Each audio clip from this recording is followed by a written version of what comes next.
آگے اللہ نے ارشاد فرمایا کہ یا بنی اسرائیل اذکروا نعمتی التی انعمت علیکم وانی فضلتکم علی العالمین، اے اولاد یعقوب علیہ السلام تم یاد کرو میری ان نعمتوں کو جو میں نے تم پر انعام فرمائی، اور بے شک میں نے تمہیں اس زمانے کے تمام لوگوں پر فضیلت عطا فرمائی۔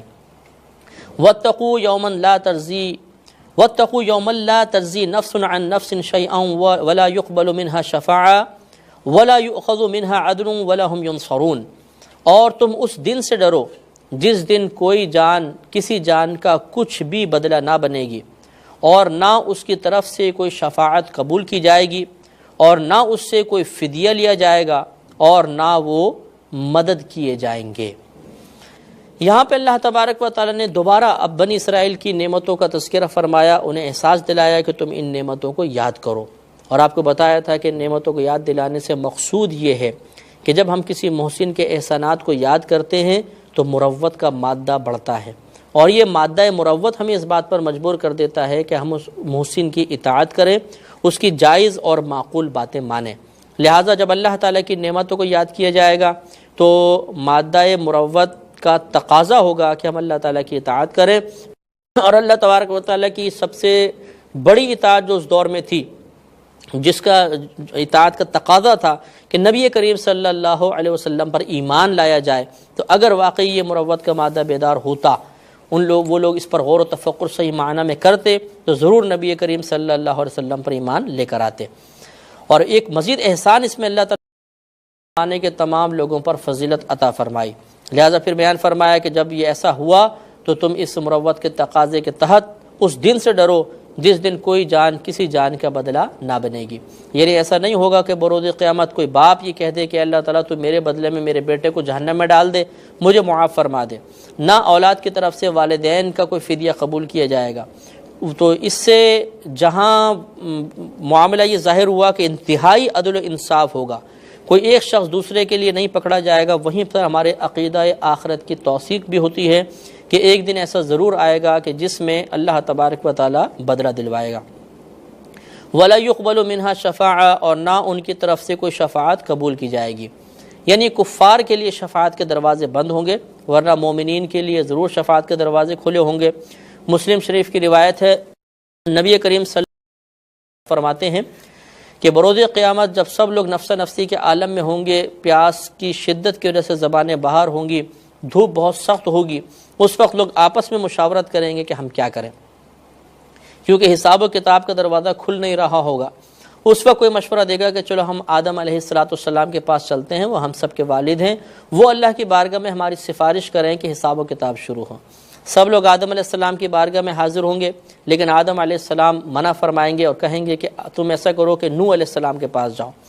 وہ نوح علیہ السلام کے پاس آئیں گے، آپ بھی معذرت کرتے ہوئے ابراہیم علیہ السلام کے پاس بھیجیں گے، وہ بھی معذرت کرتے ہوئے موسیٰ علیہ السلام کے پاس بھیجیں گے، وہ بھی معذرت فرمائیں گے اور عیسیٰ علیہ السلام کا راستہ دکھائیں گے، اور عیسیٰ علیہ السلام ارشاد فرمائیں گے کہ آج یہ منصب میرے پاس نہیں، آج اگر کوئی شفاعت کر سکتا ہے تو محمد صلی اللہ علیہ وسلم شفاعت کریں گے۔ پھر سب لوگ نبی کریم کی بارگاہ میں حاضر ہوں گے، اور مسلم شریف کے الفاظ یہ گواہ ہیں کہ نبی کریم صلی اللہ علیہ وسلم نے ارشاد فرمایا کہ اس وقت میں بارگاہ الہی میں سجدہ ریز ہو جاؤں گا، اور اللہ تبارک و تعالیٰ مجھ سے فرمائے گا کہ محمد آپ سر اٹھائیے، آج آپ جو مانگیں گے آپ کو عطا کیا جائے گا، جس کی سفارش کریں گے اس کو بخش دیا جائے گا۔ لہذا یہاں شفاعت کا انکار کفار کے لیے ہے، ورنہ مسلمانوں کے لیے شفاعت ہوگی، اور وہاں پہ کوئی فدیہ بھی نہیں لیا جائے گا اور ان کی کوئی مدد نہیں کی جائے گی۔ اس سے معلوم ہوا کہ آج اگر کوئی شخص نجات چاہتا ہے تو اسے ہمارے نبی کریم صلی اللہ علیہ وسلم ہوگا، آپ کا کلمہ پڑھنا ہوگا، اسلام کو قبول کرنا ہوگا، تو انشاءاللہ اس کے لیے نجات ضرور ہوگی۔ 49ویں آیت میں اللہ تبارک و تعالی ارشاد فرماتا ہے وَإِذْ نَجَّيْنَاكُم مِّنْ آلِ فِرْعَوْنَ يَسُومُونَكُمْ سُوءَ الْعَذَابِ يُذَبِّحُونَ أَبْنَاءَكُمْ وَيَسْتَحْيُونَ نِسَاءَكُمْ وَفِي ذَلِكُمْ بَلَاءٌ مِّن رَّبِّكُمْ عَظِيمٌ، اور یاد کرو کہ جب ہم نے تمہیں آل فرعون سے نجات دی، وہ تمہیں برا عذاب چکھاتے تھے، یعنی تم تک برے عذاب کو پہنچاتے تھے، وہ تمہارے بیٹوں کو ذبح کرتے تھے اور تمہاری لڑکیوں کو، تمہاری عورتوں کو چھوڑ دیا کرتے تھے، اور اس میں ایک آزمائش تھی تمہارے رب کی طرف سے بہت بڑی۔ اس سے پہلے کہ اس آیت کی تفصیل بیان کی جائے، چند باتیں قابل غور ہیں کہ ایک بات تو یہ کہ فرعون اس زمانے میں، یعنی موسیٰ علیہ السلام کے زمانے میں جو مصر کے بادشاہ گزرتے تھے ان سب کو فرعون کہا جاتا تھا، اور یہ موسیٰ علیہ السلام کے زمانے کے ساتھ یہ مقید نہیں ہے، مصر کے اندر جو بھی بادشاہ ہوتا تھا اس کو فرعون کہتے تھے۔ موسیٰ علیہ السلام کے زمانے میں جو فرعون موجود تھا اس کا نام ولید بن مصعب تھا، اور اس نے خدائی کا دعویٰ کیا تھا، اور آل فرعون سے مراد فرعون کے دین پر چلنے والے تھے، اس کے متبعین تھے۔ اور اللہ تبارک و تعالیٰ نے ارشاد فرمایا کہ یاد کرو جب ہم نے تمہیں آل فرعون سے نجات دی کہ وہ تمہیں برا عذاب چکھاتے تھے، تمہیں سخت سزا دیتے تھے، اور تمہارے بیٹوں کو ذبح کرتے تھے، تمہاری لڑکیوں کو چھوڑ دیا کرتے تھے۔ اس کا معاملہ یہ ہے کہ فرعون نے ایک مرتبہ خواب دیکھا کہ بیت المقدس کی طرف سے ایک آگ اٹھی ہے اور وہ فرعونیوں کی طرف آئی، اور یہاں پر تمام کو اس نے فرعونیوں کو جلا دیا۔ فرعون کی قوم جو تھی وہ قبطی قوم تھی، تو تمام قبطی ہلاک ہو گئے، لیکن بنی اسرائیل کا کوئی نقصان نہیں ہوا۔ اب جب فرعون کی آنکھ کھلی تو یہ بڑا پریشان ہوا، اور اس نے اس زمانے کے جادوگروں اور کاہنوں کو بلایا، معبرین کو بلایا، اور ان سے پوچھا کہ یہ بتاؤ کہ اس کی تعبیر کیا ہے۔ تو ان میں سے بعض کاہنوں نے کہا کہ ہوگا یہ کہ جو بنی اسرائیل کا وطن ہے بیت المقدس، وہاں سے کوئی اس طرف آئے گا اور فرعونیوں کے غرق ہونے کا، فرعونیوں کے ہلاک ہونے کا سبب بن جائے گا۔ یہ بات سننے کے بعد اگرچہ یہ بہت ذہین بھی تھا فرعون، لیکن بہرحال بہت زیادہ ذہانت بھی بعض اوقات نقصان کا سبب بنتی ہے۔ اس نے حکم جاری کیا کہ بنی اسرائیل میں جتنے بھی لڑکے پیدا ہوں ان سب کو ہلاک کر دیا جائے، اور بچیوں کو چھوڑ دیا جائے تاکہ ہم اس آئندہ آنے والی صورتحال سے بچ سکیں۔ حالانکہ اس کو غور کرنا چاہیے تھا کہ یہ خواب سچ ہے یا جھوٹ۔ اگر جھوٹ ہے تو پھر تو کوئی فکر کی بات ہی نہیں، اور اگر یہ خواب سچا تھا تو سچا خواب تو ضرور ظہور پذیر ہوگا، لیکن اس کے باوجود اس نے یہ حکم جاری کر دیا۔ اب معاملہ یہ تھا کہ حضرت موسیٰ علیہ السلام کی جو قوم تھی بنی اسرائیل، یہ ان کا اصل وطن تھا ملک شام۔ یہ حضرت یوسف علیہ السلام کے زمانے میں ہجرت کر کے پھر یہ قبطیوں کی طرف آئے تھے،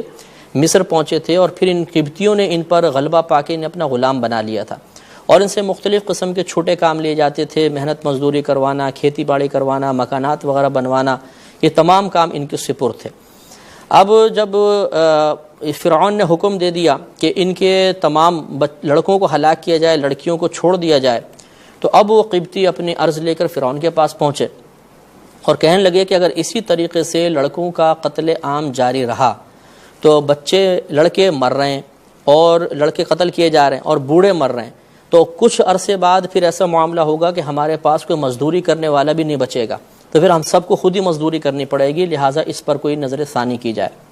پھر فرعون کے ذہن میں یہ نامعقول خیال آیا کہ ایسا کرتے ہیں کہ 1 سال بچے لڑکوں کو زندہ چھوڑ دیتے ہیں اور 1 سال انہیں ہلاک کرتے ہیں، اس طریقے سے لڑکے مر بھی جائیں گے اور ہمارے مزدور بھی پیدا ہوتے رہیں گے۔ یہاں پر بھی اس نے یہ نہیں سوچا کہ جس سال وہ چھوڑ رہا ہے اسی سال میں کوئی بچہ پیدا ہو جائے۔ بہرحال تو جس سال میں لڑکوں کو چھوڑا جاتا تھا اس سال میں حضرت ہارون علیہ السلام پیدا ہوئے،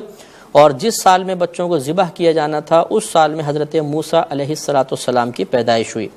لیکن پھر موسیٰ علیہ السلام کس طرح بچے، یہ قرآن عظیم میں آگے مکمل طور پہ مفصل یہ واقعہ بیان ہوگا، انشاءاللہ ہم وہاں پر بھی تفصیل آپ کی خدمت میں عرض کریں گے۔ اور ضمناً یہ بھی یاد رکھیے کہ موسیٰ علیہ السلام حضرت ابراہیم علیہ السلام کی نسل سے ہیں۔ آپ کا جو سلسلہ نسب ہے وہ اس طرح ہے کہ موسیٰ علیہ السلام کے والد عمران تھے، ان کے والد یسحر تھے، ان کے والد قاعث تھے، ان کے والد لاوا تھے، اور لاوا حضرت یعقوب علیہ السلام کی اولاد میں سے تھے۔ یعقوب علیہ السلام حضرت اسحاق علیہ السلام، اور حضرت اسحاق علیہ السلام حضرت ابراہیم علیہ السلام کے بیٹے ہیں۔ تو اس طریقے سے موسیٰ بن عمران بن یسحر بن قاعث بن لاوا بن یعقوب بن اسحاق بن ابراہیم، یہ جو تمام سلسلہ ہے یہ مطلب آپ کا سلسلہ نسب بنتا ہے۔ تو اس طریقے سے اللہ تعالیٰ نے وَإِذْ نَجَّيْنَاكُمْ، اور یاد کرو کہ جب ہم نے تمہیں نجات دی من آل فرعون، آل فرعون سے۔ وہ نجات کس طرح ہوئی اس کا تذکرہ اگلی آیت میں آئے گا۔ لیکن عذاب کیا دیتے تھے، کس طرح آل فرعون سے نجات ملی، کس چیز کی وجہ سے ملی، تو وہ انشاءاللہ تفصیل سے بیان ہوگا۔ ارشاد فرمائے یسومونکم سوء العذاب، وہ تمہیں چکھاتے تھے برا عذاب، یذبحون ابناءکم، وہ ذبح کرتے تھے تمہارے بیٹوں کو، ویستحیون نساءکم، اور تمہاری عورتوں کو زندہ چھوڑ دیا کرتے تھے، وفی ذالکم بلاء من ربکم عظیم، اور اس معاملے میں یہ تمہارے رب کی طرف سے ایک بڑی آزمائش تھی۔ اس سے یہ معلوم ہوا کہ اللہ تبارک و تعالیٰ اپنے محبوب بندوں کو مختلف قسم کی آزمائش میں مبتلا فرماتا ہے۔ تو موسیٰ علیہ السلام کی قوم کا ذبح کیا جانا، اس کے نیک لوگوں کا ہلاک کیا جانا فرعون کی طرف سے، یہ دراصل اللہ تعالیٰ کی طرف سے ایک آزمائش تھی، ورنہ اللہ تعالیٰ فرعون کو روکنے پر قادر تھا۔ تو معلوم یہ ہوا کہ اللہ تعالیٰ بعض اوقات اپنے محبوب بندوں کو مصیبت میں مبتلا فرما کر آزماتا ہے، اور جب وہ اس آزمائش پہ پورا اترتے ہیں تو پھر اللہ تعالیٰ ان کو اس آزمائش سے نکال بھی دیتا ہے۔